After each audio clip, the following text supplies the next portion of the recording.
मोगऱ्याला बघ कळ्या येऊ लागल्या। मुक्ता, निसर्गाचा चमत्कार बघ कसा असतो।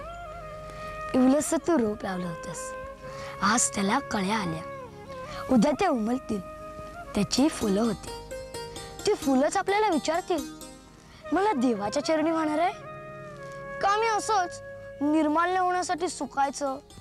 तुला फुलापानांची भाषा समजते? समजते ना, तुलाही समजेल।